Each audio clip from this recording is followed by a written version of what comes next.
Hi guys, welcome back. And ladies, if you're out there, I put this quick change tool post on my lathe. This is off eBay. It's a Bostar 250-111 AXA size. There's another video about how I put this on my Grizzly G0752Z lathe, which is pretty new purchase for me. Some people have a beef about this thing because of this play right here. They also say that you know that it doesn't bring the tools tight enough, or that they have to go too far in the travel of this to put a tool on it. I don't really have a beef about that so much.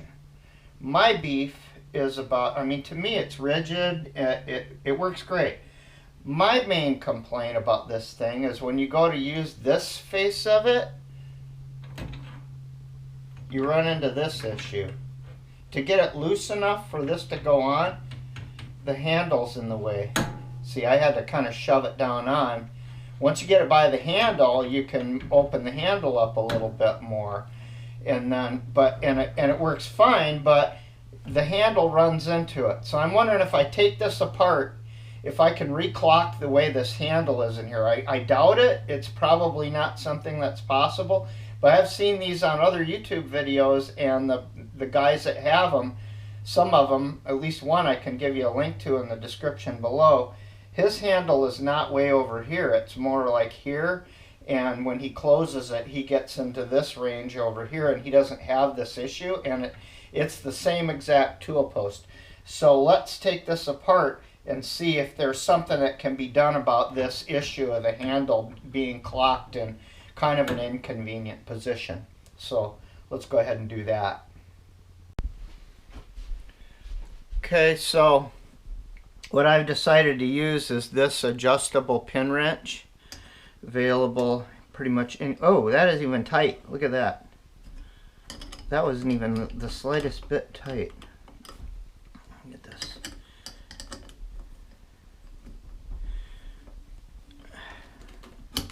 I wonder if that could have been one of the issues, because this comes out of China, and you just never know what you're getting with those guys. Not the greatest option apparently for, yeah, it wants to just unadjust itself. At any rate, it's loose, so I can get the thing apart. So let me get this. Okay, so I would think this would be machined a little cleaner, but it is what it is. I mean, for $140 and shipping from eBay, it's a whole site cheaper than the Aloris, which I guess is the company that came up with this style or this design.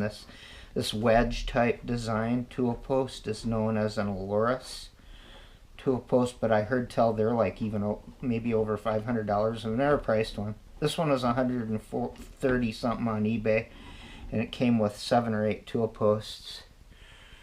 Threaded deal, really crudely bored. Look at this. Look at the thickness on this. That's not even centered, at least at that end of it. Yeah, Chinese, right? It's what you expect. Okay, now this I'm told comes out counterclockwise. It's full of probably needs to go into the parts washer tank. It's got a little piece of rope under there. Probably knows it needs to go in the parts washer and get all this grease and metal filings cleaned out of it. It might work a little bit smoother. My thought process was maybe I can reclock where this handle is, but apparently they're just randomly, I don't know if that's press fit on there. This steel and this looks different. Or maybe it's the same piece and they just finished. I think it's the same piece. I don't see any seam there at all in here. But this has been polished and the rest of it's in the raw. Interesting. I'm going to grab a file.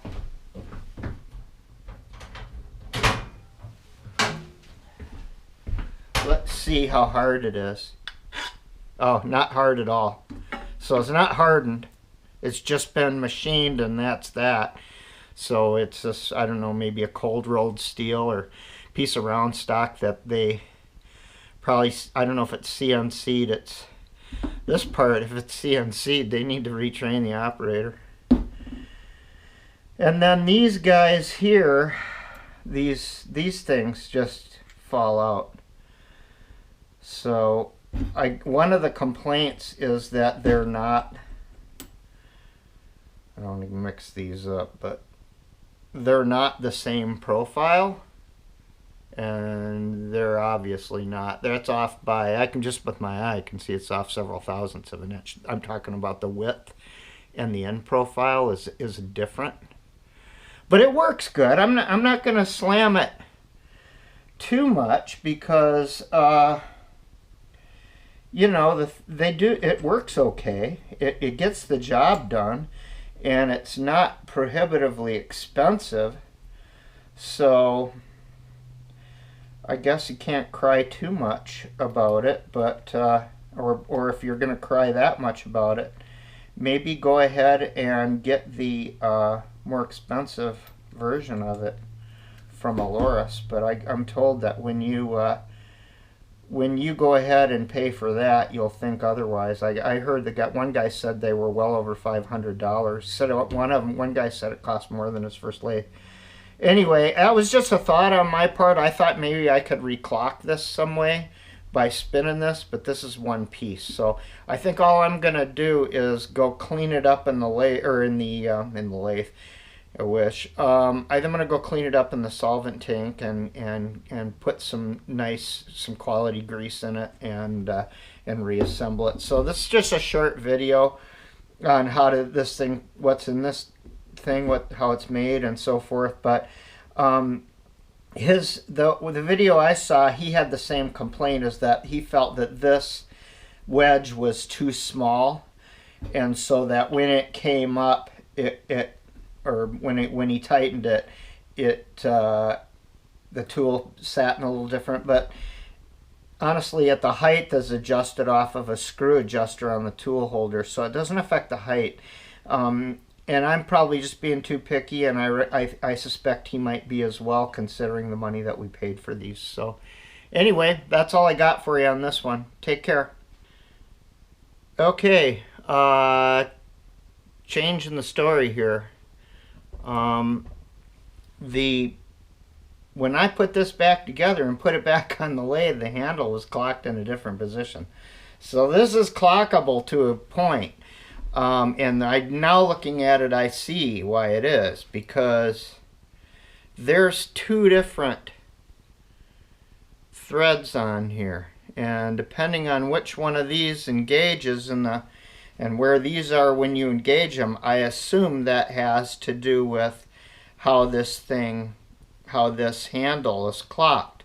Now the way I put it back together, it was different. Normally it would be tight at about this point, but this time it was tight at about this point, which alleviated this problem of running into the tool holder over here, but it made it kind of go too far that way, which I'm thinking if you were using like just one of those back plates with the T-nuts, and you were working real close to that this could hit the lathe, the motor housing on the lathe, or the gear housing on the lathe.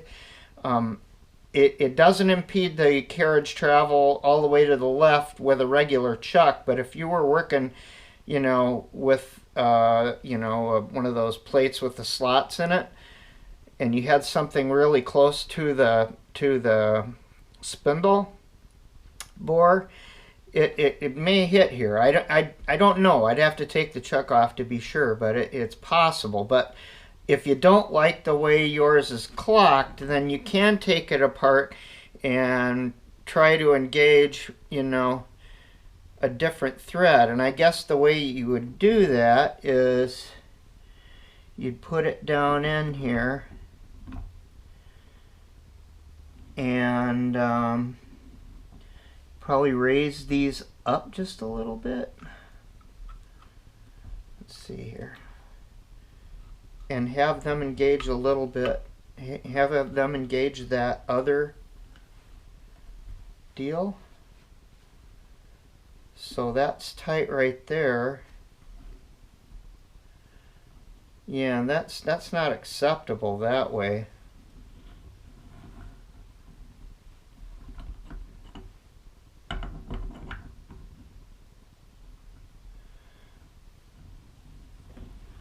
So the clocking appears to, there's the original way right there, that's tight right there, versus almost 180 degrees different.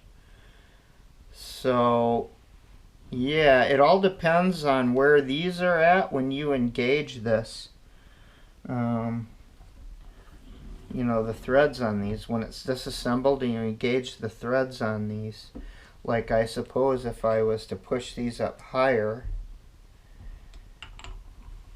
and engage the thread way up higher, that changes the clocking of it right there for sure. Thing is I don't know, then you wouldn't be able to get it onto this tool, onto this one over here, I don't think. Oh yeah, it would go on there. So then you're not going to get it tight, right? Of course, I don't have this piece in. Maybe I need to put that in and see where that's at. I don't know. It just kind of bugs me the way that the handle was clocked on it when I got it out of the box. So just trying to see if I couldn't fix that issue. So yeah, it's definitely clockable. It just depends on if it's useful or not. Yeah. See, that's not bad right there. And then this one, when I slide it on over here, oh, or will it even go on over there? See, that's something wrong. Yeah, it doesn't. This one's not released enough. So it's at a little different, you know, I think it's just something that's going to require playing with. Let me play with it for a little bit and I'll get back to you if I'm successful. If not, I'm just going to put it back the way it was. So I did play with that for a while, and I couldn't find any way to improve on what it already was. I don't know if that hole is drilled randomly or how they figure that hole out, but at any rate, I took it apart, put it back together any number of ways, and the cure was worse than the disease, so I just put it back the way it was. So I can live with that, and it is a good tool post, and for the money, I don't think you can complain too much. At any rate, I hope that this has been helpful to you. In this little bit of footage right here, I'm cutting a point to check my tailstock alignment, and so I'm cutting a taper on a piece of stock. Have a good day. I hope this was helpful to you, and we'll see you next time.